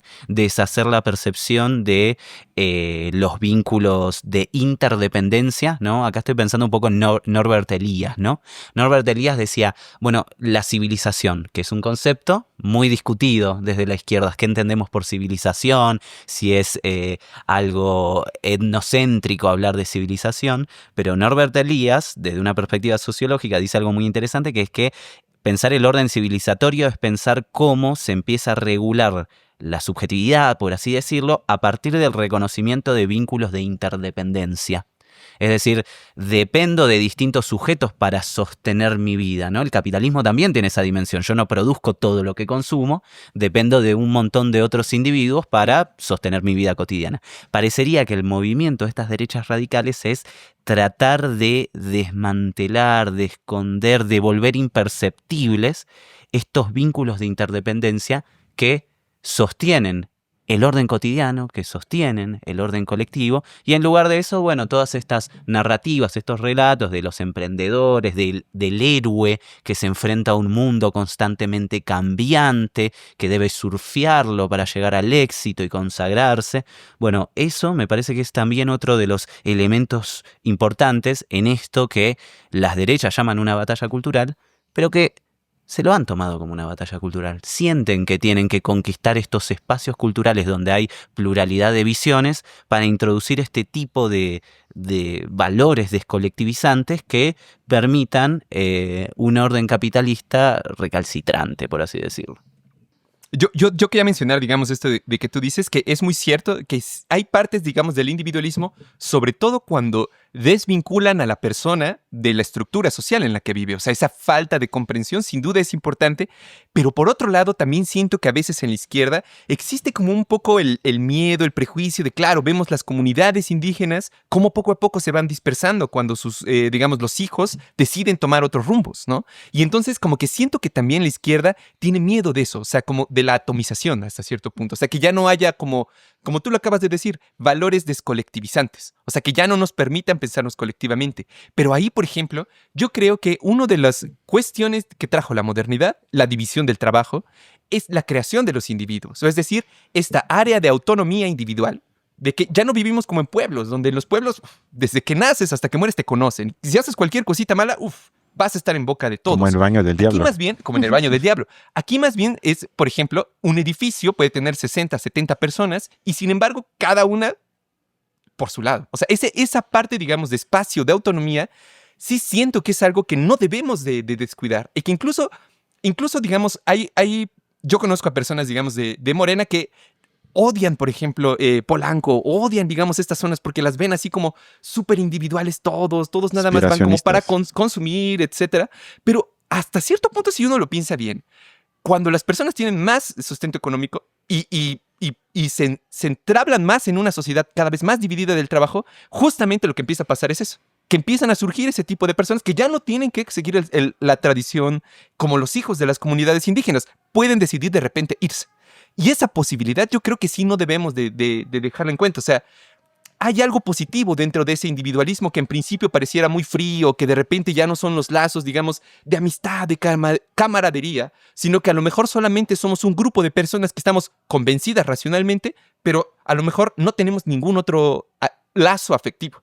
O sea, yo siento que también eso es algo muy positivo, o es algo emancipatorio de nosotros, que podemos unirnos sin necesidad de que, diría yo, incluso a veces nos caigamos bien personalmente. Porque justamente se privilegia un motivo racional por encima de nosotros. Yo justo quisiera profundizar sobre lo que dices porque me parece un punto muy importante para la izquierda, que es el pensamiento dialéctico en contradicciones. ¿A qué voy con esto? Primero propongo diferenciar entre atomización y la supuesta individualización. Creo que hoy estamos más en una atomización que se percibe a sí mismo como individualización. Porque como dices, o sea, la promesa sobre todo de la Ilustración era llegar a las condiciones de posibilidad para que cada uno, como tipo ideal obviamente, pudiese tener una especie de realización personal. Para mí eso es algo muy positivo como utopía. Ahora, lo que hizo la ideología neoliberal es adueñarse de eso, abrazar el concepto de libertad, pero sobre todo la idea de realizarse a nivel como individuo. Entonces, como izquierda, para mí hay dos opciones. O analizamos, y eso es algo muy importante, insisto, las contradicciones inmanentes a los postulados de la ideología neoliberal, es decir, ¿qué nos propone y cuáles son los medios que propone para llegar a eso? Para mí son dos cosas diferentes, porque lo que propone la idea liberal, o si quieren hasta neoliberal, hay muchas cosas que yo comparto. O sea, una globalización en sí, claro que sí, con menos Estado, con menos leyes necesarias, con menos burocracia, con más libertades para la gente, ¿por qué me tendría que oponer a eso? Bueno, claro, ahora ya cómo lo proponen ellos para llegar a eso, se contradicen, porque proponen medidas que no nos llevarían a un mundo que nos dicen que nos quieren llevar. Entonces, pero ahí hay contradicciones entre, por un lado, lo que nos prometen y por ende creo que también resuena en la gente porque dice, bueno, ¿cómo voy a estar en contra de que la gente aspire? Para mí es positivo que la gente tenga aspiraciones y quiera mejorar su vida, quiera viajar, quiera comprar. Para mí eso no es algo malo. Ojalá la gente fuese más exigente porque con eso ya creo que hubiese más cambios. Y la única pregunta que tenemos que hacer es entonces quizás abrazar, y con eso acabo, algunas promesas neoliberales y dejar claro que hay una contradicción en la ideología neoliberal de si seguimos esa línea, para la mayoría de la gente eso no va a ser alcanzable. En cambio, nosotros como izquierda queremos, si quieren hasta de manera provocativa, la realización liberal con estos medios, con lo que para la mayoría de la gente van a estar las condiciones de posibilidad de tener una propia formación en la vida, de inventarse como individuo, porque tiene que ver con que yo soy una persona individual. No compro el mismo teléfono, no voy al mismo viaje, no tengo los mismos deseos, los mismos miedos, voy a la misma escuela, el mismo sueldo, trabajo 30 años en la misma empresa. Eso es algo que no necesariamente corresponde a lo que la gente desea y quiere. Y a pesar de que lo diga gente como Milei, como von Mises y Hayek, no por eso como izquierda lo tenemos que mandar al diablo.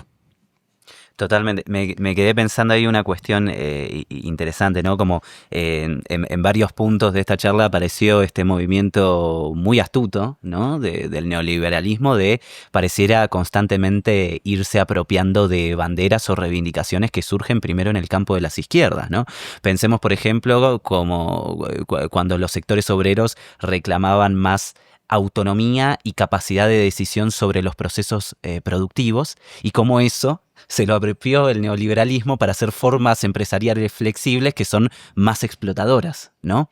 Y en este sentido, la idea de la realización individual como proyecto ilustrado, estoy de acuerdo que el neoliberalismo logró apropiárselo, pero quizás ahí es donde podemos ver el atisbo para hacer una crítica que permita combatir esa idea, discutir esa idea, porque la realización que promete el neoliberalismo para el individuo no es una realización plena del individuo, como prometía la Ilustración, sino que es una realización en el plano netamente económico, realizarse económicamente, ser productivo, acumular. Entonces, es una versión reducida de ese individualismo la que nos viene a prometer el neoliberalismo. Y a la vez también lo que podemos pensar, ¿no? Hay un montón de elementos de tradición que son construidos así como de tradición liberal, ¿no? Desde las libertades civiles, el derecho a protesta, el derecho a expresar la opinión y demás, que por supuesto no deben ser reivindicaciones a abandonar y que son estructurales en la propuesta de las izquierdas.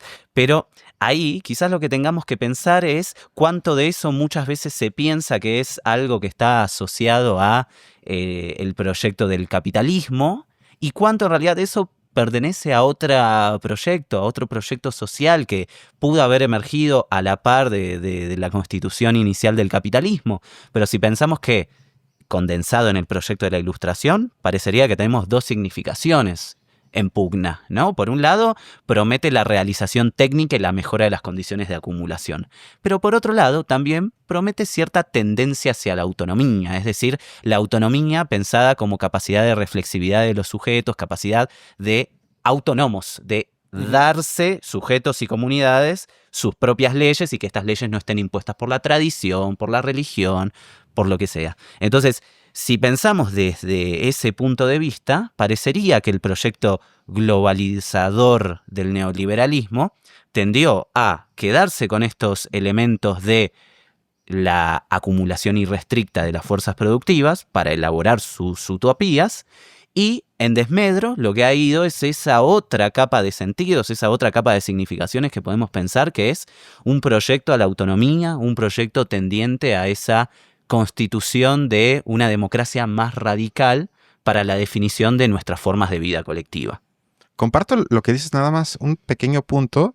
Lo que dices es que lo neoliberal se enfoca principalmente en la realización a nivel económico. Estoy de acuerdo, pero ni siquiera eso realizó para la gran mayoría. No, exactamente. O sea, porque todavía si estuviésemos hablando de un mundo en el que la mayoría está muy triste y tenemos problemas, pero por lo menos tengo dinero, diríamos, bueno, hemos avanzado.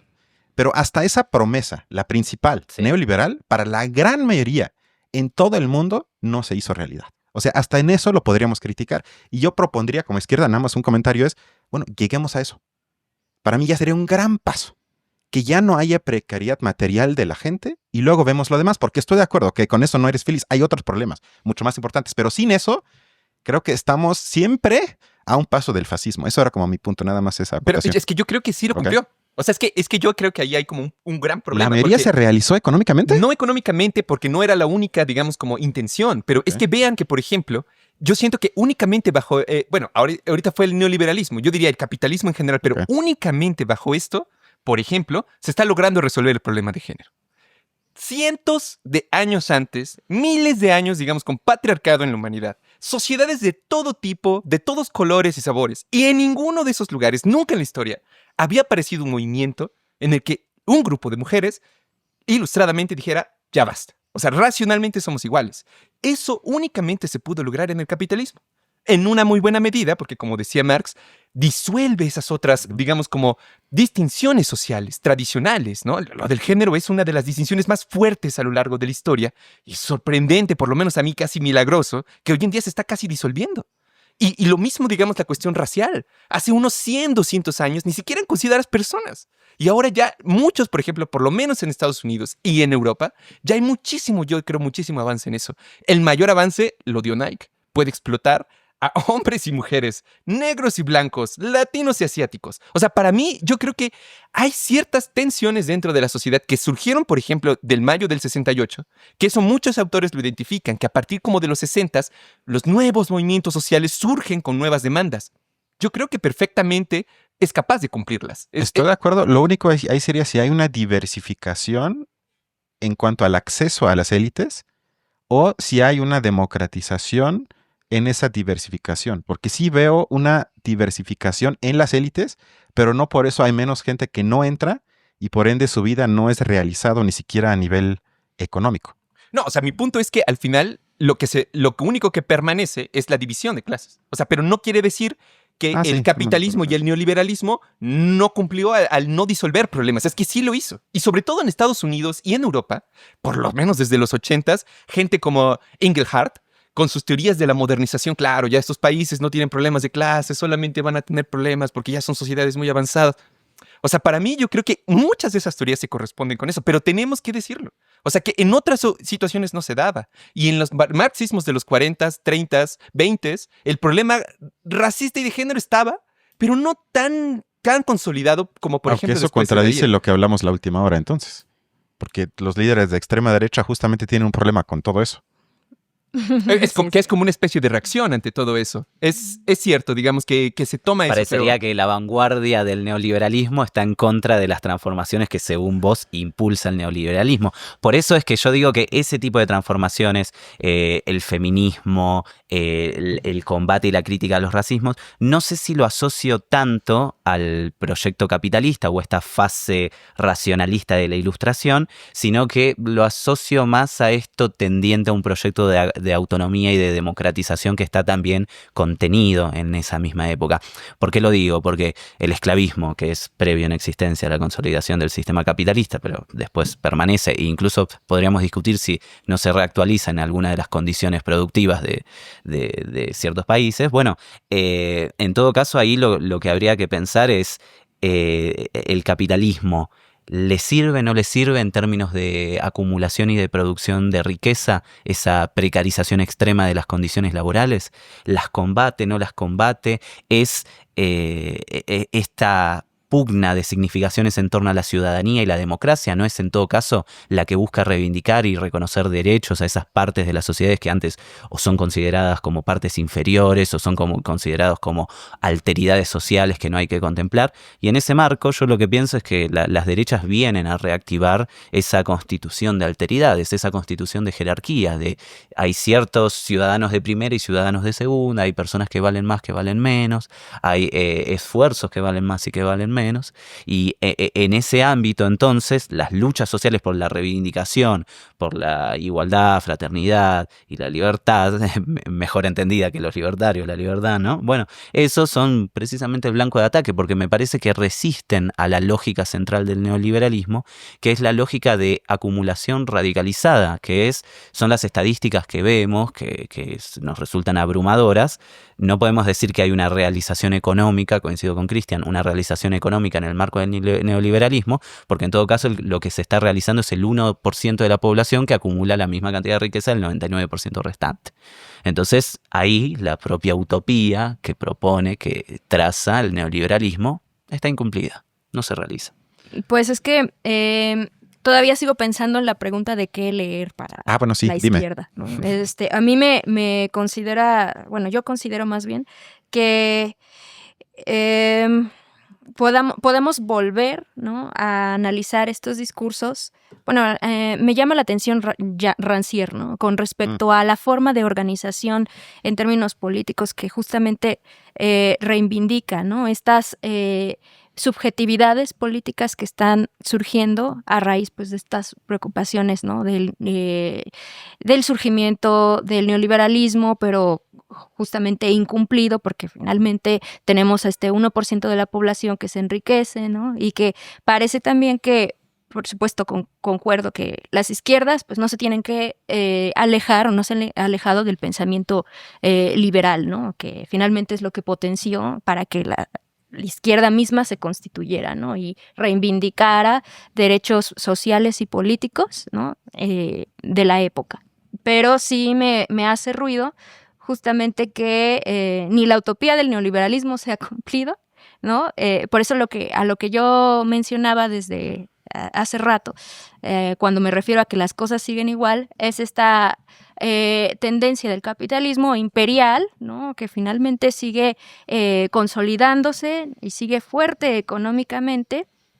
Y justo que la batalla cultural parece que se está centrando en un lugar en donde precisamente se está diluyendo el discurso de que pues seguimos en la lucha de clases, ¿no?, que para mí es lo principal, el principal motor que sigue dando de qué hablar, ¿no?, en este sistema capitalista, pero justo por las batallas culturales, por las crisis identitarias, ¿no?, el feminismo que, reflexionándolo, hubo un momento antes de la pandemia que el auge feminista podía verse, ¿no?, a nivel mundial, pero que pareciera que como que fue diluyéndose con la pandemia, al menos así lo teníamos en México, con un auge, incluso en Argentina, auge de salir a las calles, ¿no?, de poner como otra forma también de organización, ¿no?, a través, sí, no solo del género, ¿no?, sino de estas expresiones contra la opresión. que no solamente es opresión de lucha de clases, etcétera, ¿no? Sino que viene con toda esta reivindicación de justamente poner en el margen, ¿no? ¿Qué son los sujetos, ¿no? ¿Qué es pensarse como ser político, ¿no? Entonces me parece que eso también como que en esta ala de la pandemia se fue diluyendo, ¿no? Y precisamente cobra fuerza el discurso de derechas, ¿no?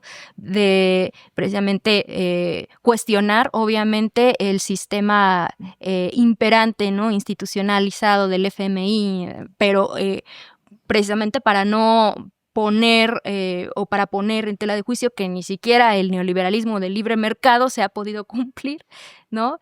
Y que pareciera que, o sea, la derecha, este auge de las ultraderechas sí va al margen también de lo que es pues el sistema neoliberal capitalista, ¿no? De que finalmente tienen un discurso que ha ganado atención. A Milei, no por casualidad, Milei pudo tener tanto espacio y tanta cancha abierta en los medios, ¿no? Porque finalmente, o sea, sí funcionan estas estrategias para desviarnos de esta cuestión principal de lucha de clases. Aunque él tuvo su auge en YouTube, ¿no? Tuvo su Tuve canal. su auge en YouTube. Sí, en primero TikTok, se establece en la dimensión televisiva, es ahí donde se construye como un referente, un Ok. especialista de economía, con un Algo estilo así. muy peculiar. Pero ¿por qué muy ganó peculiar, espacio? pero ciertamente las redes sociales fueron clave, sobre todo por esa intervención estratégica de videos de TikTok retomando polémicas, discusiones, exaltando eso, para construir precisamente como esta imagen, ese ethos de Milei como una persona potente, la idea de potencia, que después la trata de trasladar en esto que mencionábamos antes, ¿no? Esta idea de, bueno, mostrar que algo puede hacer la derecha ante los que no hacen nada, ante los impotentes. Pero bueno, esa idea también es construida primero retóricamente con esto de uno entra, sobre todo a las cuentas paralelas de Milei, el peluca Milei, no sé, todas cuentas de simpatizantes que en realidad son profesionales de la comunicación del propio espacio, que son las que tienen mayor cantidad de seguidores, y en todos los videos es Milei desburra a tal, Milei doma a tal, Milei humilla feminista, y son microfragmentos de Milei exaltado, enojado, argumentando de manera ilógica en el sentido de llevar al extremo los argumentos. Entonces, ese tipo de piezas fueron sumamente efectivas en la construcción y sobre todo pensando en, también para hacer un eje con esto que veníamos diciendo, ¿no? Sobre todo para tratar de expresar, de performar públicamente aquello que quizás el electorado quisiera hacer ante el orden imperante. El electorado está frustrado, cansado, harto. Entonces, le gustaría gritarle a quienes piensa como exponentes de ese poder imperante, los periodistas, ciertos políticos y demás. Y aparece una figura que lo hace, Milei. Entonces ahí podemos pensar como una construcción de adhesiones que tienen que ver también con el orden afectivo y con estas estrategias retóricas de presentación. Sí, yo lo he comentado rápido porque creo que también que ya sería otro tema. No hemos hablado de los medios de comunicación.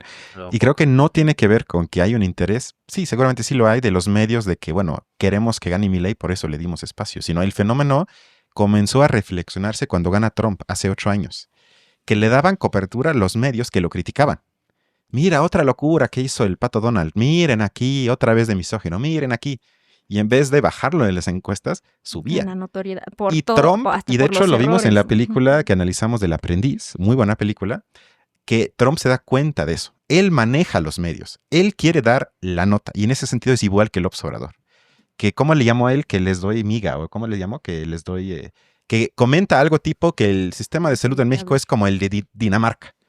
Y todo el mundo así de, ¿pero cómo? ¡Está loco! Y 3 días en todas las mesas, en todos los periódicos se debate, ¿pero qué le pasó al presidente? Y él luego se ríe y dice, ja, ja, ja, ja. Yo quería que hablaran de eso para que no hablaran de otra cosa. Una forma de, como si fuese un espectáculo, un acompañamiento del supuesto periodismo de la élite política y empresarial, así. ¿Qué le contestó Germán a Erandi? Erandi le contestó un Twitter aquí. O también yo le llamo el diario de Sheinbaum. Bueno, ¿qué hizo hoy? En la mañanera dijo tal cosa, luego fue a ver al presidente. Y si no hay mañanera, uno notaba, ¿pero de qué vamos a hablar? Híjole, ¿en dónde están los medios, el periodismo que pone la agenda? Que dice, me da igual si la aristocracia habla de eso o no, sino el tema es las universidades, el tema es la pobreza, el tema es las mujeres del Senado que las dejaron con... O sea, hay temas de sobra, pero ¿quién pone la agenda? Los 100%. políticos que juegan con los medios, pero creo que es más una lógica de economía de atención de los medios que un interés racional de decir yo le doy espacio, quien quiere que gane. Que eso también hay, pero creo que es algo mucho más inmanente a la lógica de cómo funciona hoy que un interés específico. Pero bueno, perdón, con eso yo ya acabo lo que hoy voy a decir. Van ustedes. Ok. Me parece que, bueno, igualmente, o sea, como una crítica a las izquierdas en el caso de México, es que, por ejemplo, nosotros hemos discutido en la agenda reducir la jornada laboral a sí. 40 horas, alguna demanda de las izquierdas de antaño, y en México eso, pese a que hay poder, ¿no?, de Morena, ¿no?, partido de izquierda, no se ha podido demostrar. Entonces es una de las contradicciones también de la agenda izquierdista que, o sea, no ha tenido peso ya a la hora también de tener, pues, ya el poder, ¿no? Como tal, el poder político, el poder del Estado. O sea, que por otro lado, tú ya lo mencionabas, Cristian, falta mucho el pensamiento dialéctico, de pensar en las contradicciones desde la izquierda, porque en el momento en el que las izquierdas toman el poder, ya ha sido reflejo en Venezuela, ¿no?, en Bolivia, propio Ecuador, hay una desarticulación tremenda cuando, o sea, en esa forma de organizarse estructuralmente, ¿no? Entonces eso a mi parecer sigue permeando, ¿no?, en las contradicciones que a la hora de la hora, o sea, y es lo que promete Milei y lo ha hecho efectivo, ¿no? Dicen, bueno, tenemos una agenda, vamos a prepararnos, se quedan cortos, se quedan en el margen, y eso también ha traído, pues, esa popularidad de Milei, de que viene así como a romper, ¿no?, esos esquemas de, bueno, de la izquierda tradicional, de, hay un proceso, hay que rearticularnos, hay que organizarnos, etcétera. No, se rompe. Me parece que efectivamente, mediáticamente se ha impuesto Milei por esta cuestión que tú mencionas, ¿no?, de redes, de que su discurso sí lo ha hecho efectivo, lo que digo lo hago, y un poco también diferente con Trump, de que él es muy incendiario, pero a la mera hora no se echa para atrás, ¿no? ¿Como Sheinbaum? Como Perdón. Sheinbaum. Bueno, o sea, Ahora sí. sí. Ahora sí. Bueno, yo creo que precisamente la crítica principal que le hemos hecho aquí en general a las estrategias comunicativas es que el momento en el que se traducen los mensajes complejos a una versión como aceptable para la población, se pierden en una muy buena medida también cosas esenciales de la propia crítica política, que es interpretar desde uno mismo los textos o hacer ese como esfuerzo de racionalizar, pensar, teorizarlos de las mismas personas, y que yo siento que muchos de los proyectos de izquierda casi que apuntan en lo contrario, que si no fuera porque se dicen de izquierda y si nada más nos fijáramos en la forma o la estructura del mensaje, se compagina muy fácil con los medios de derecha. Y yo creo que lo hemos criticado aquí. El caso del programa de Pablo Iglesias es muy evidente, porque ellos piden más o menos lo mismo. O sea, ahorita recuerdo cuando uno de los análisis fue ¿cómo ustedes saben que alguien es izquierda o de derecha? Y entonces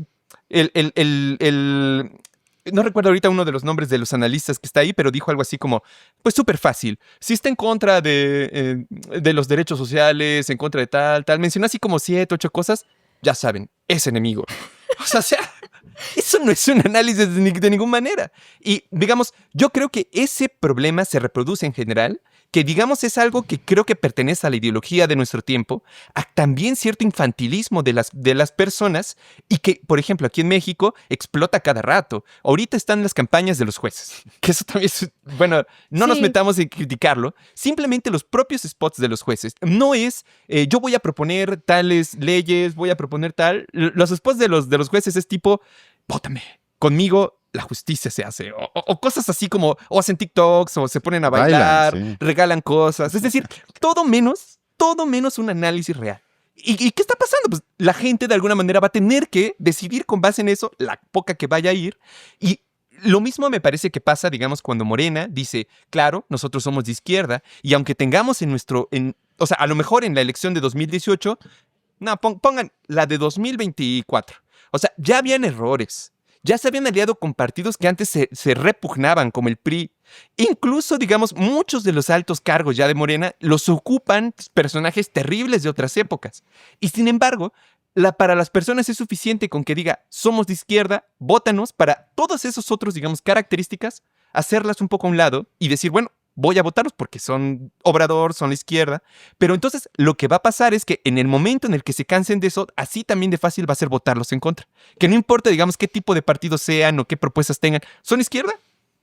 Yo no los voto. O sea, yo creo que hasta cierto punto nos están regalando, o le están regalando a la derecha en bandeja de plata, solucionarles eso. Y aquí en México diría yo, el primer candidato que diga, yo mañana resuelvo el problema del narco, destruyendo todo, pero yo mañana lo resuelvo, se va a ganar todos los votos.